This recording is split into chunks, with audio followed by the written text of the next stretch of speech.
Movies, like any form of art, can bring us overwhelming joy. They can move us to tears, inspire us to take action, and more. The problem is that they're not accurate reflections of real life or of an average healthy relationship. To no one's surprise, relationships tend to develop a little less cinematically in real life. The beginning of a relationship is tough to navigate, but it can also make or break the longevity of your romance. Here are 15 key pieces of new relationship advice to start off on the right foot and figure out if it's even worth sticking with. 1. Focus on the present, not the past. It's natural to bring your fears and negative experiences to a new relationship. After all, it's a survival mechanism to prevent getting your heart broken again. But even if old fears and insecurities may prevent heartbreak, they can also prevent you from truly being happy in a new relationship. For example, if a past partner was unfaithful, don't distrust your new partner just because of what an ex-relationship was like. Focus on the qualities that make your new partner different. If they're trustworthy enough to date, that means you should trust them. Likewise, while the dating history conversation will be an important one eventually, don't rush into it. Spend the first few dates getting to know your partner's likes, dislikes, dreams, and personality traits, while they're getting to know yours. There's no need to explain what went wrong in your last relationship on the first date, or find out about their dating past before you know the names of their siblings and where they grew up. 2. Talk about the future early on. While you shouldn't focus on the past, you should focus on the future, at least somewhat. Of course, you don't need to, and probably shouldn't ask how many kids they want on the first date. But, for example, if marriage is a non-negotiable for you, you don't want to wait until after 1 year of dating to find out that they never want to get married. It's not always fun to talk about things like life goals, religion, marriage, politics, etc., but naturally work your deal breakers into the conversation to make sure you're at least on the same page as soon as you start to see a future together. Also, whether you're looking for a long-term relationship or are looking for more of a casual fling, communicate it. 3. Make sure you're attracted to the person, not the idea of a relationship. Sometimes, we want to be in a relationship so badly that we don't even realize we're more attracted to the idea of a relationship than the person we're in a relationship with. If you're so focused on finding happily ever after, you run the risk of pushing other people into boxes that they don't belong in, or don't want to be in, or forcing a spark. You overlook flaws or red flags because your mind has already convinced you that this has to work. Instead, take your partner at face value. Assume they're not the one.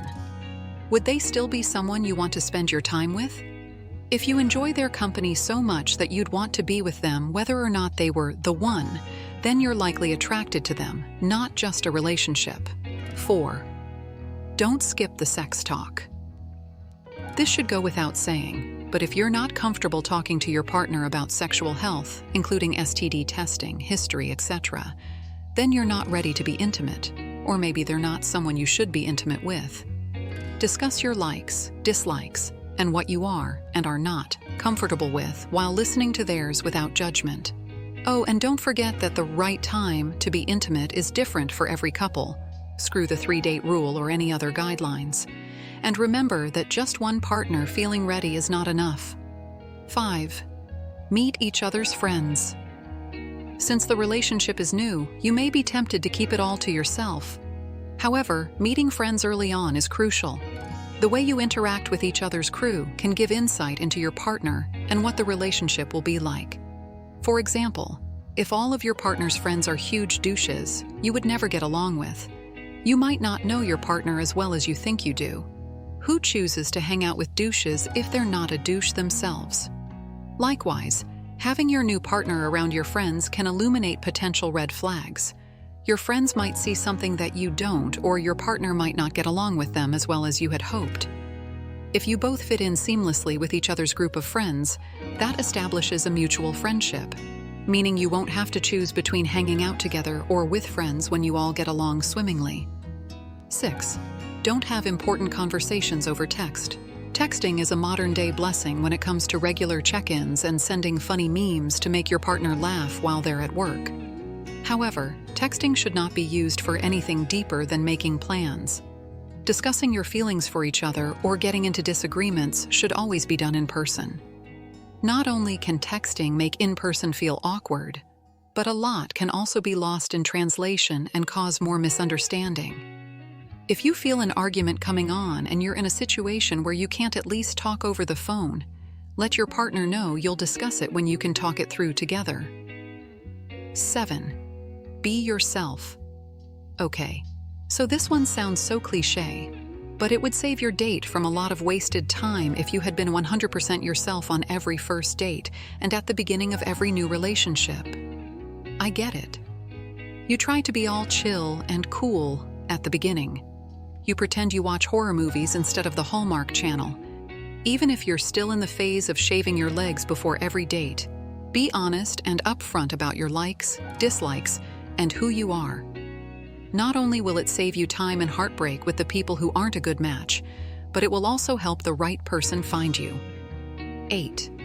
Actually enjoy it. Do you look back at the beginning of every relationship and remember all the times you worried about how your hair or makeup looked before going on dates? Or reading into all the little signs out of worry they didn't like you as much as you hoped they did? But the beginning of relationships is so special. The new relationship bubble has yet to pop. The honeymoon phase feels like it will last forever, and you're smiling all the time. It's normal to feel scared or reluctant to be vulnerable when your heart is on the line. But no matter how scary a new relationship can feel, don't forget to enjoy it. Notice all the little moments, try new things together, and make sure you're having fun. 9. Don't worry about labels to a certain extent. With Bumble, Tinder, and Hinge, it can be incredibly confusing where you are. If ambiguity still lingers over where you two fall on the relationship scale, don't panic. Different people have different timelines for when they feel ready to take each relationship step, so different timelines don't necessarily mean you're incompatible or that they don't like you. However, you should have clarity about whether or not you're both seeing other people, and you should know if you're on the same page in terms of keeping it casual or looking for something serious. Always be open about what you want. Don't sweat it if they haven't popped the G word yet.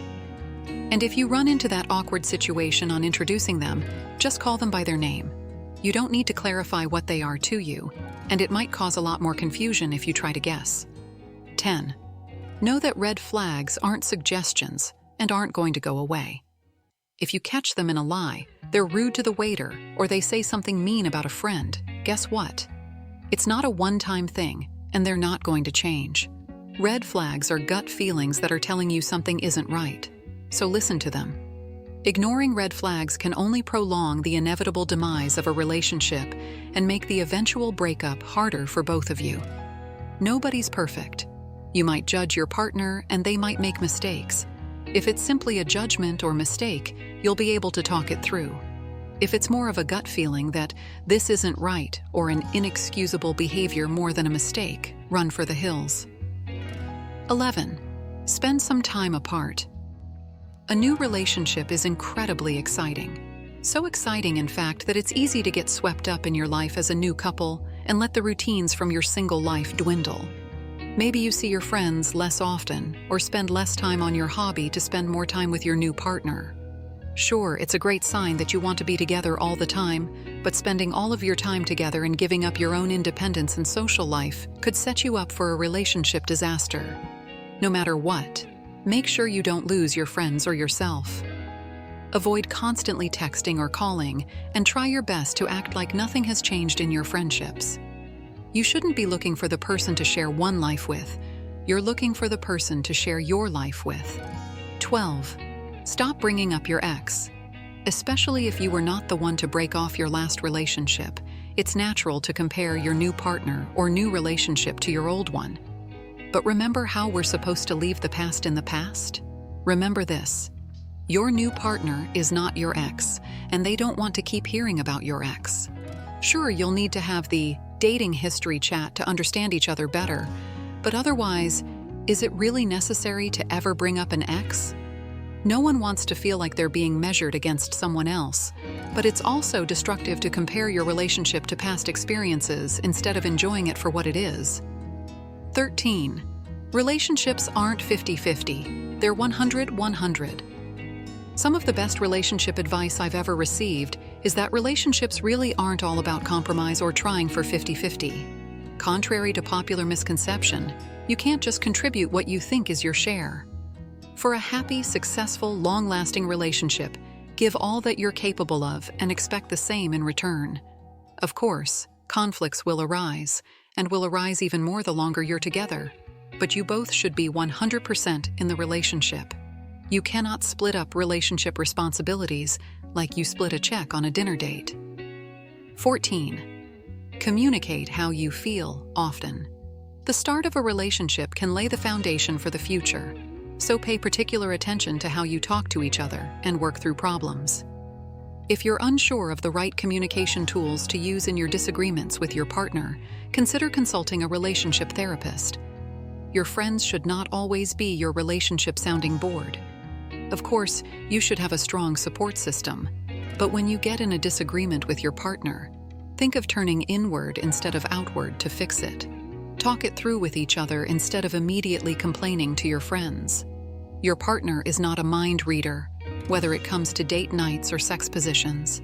Tell them what you want and create a perfect relationship instead of expecting a perfect person. 15. Remember that actions matter more than words. Labels are one thing that everyone has different opinions on, but at the end of the day, you should know how they feel about you. It doesn't matter if they're promising to take you on vacation or that they want to introduce you to their parents if they're not making consistent plans, making you feel special, and showing you how they feel about you, instead of just telling you. Confusion happens when actions aren't matching words, so pay attention to what they're doing instead of what they're saying to find clarity. If they really do care about you, you won't be confused.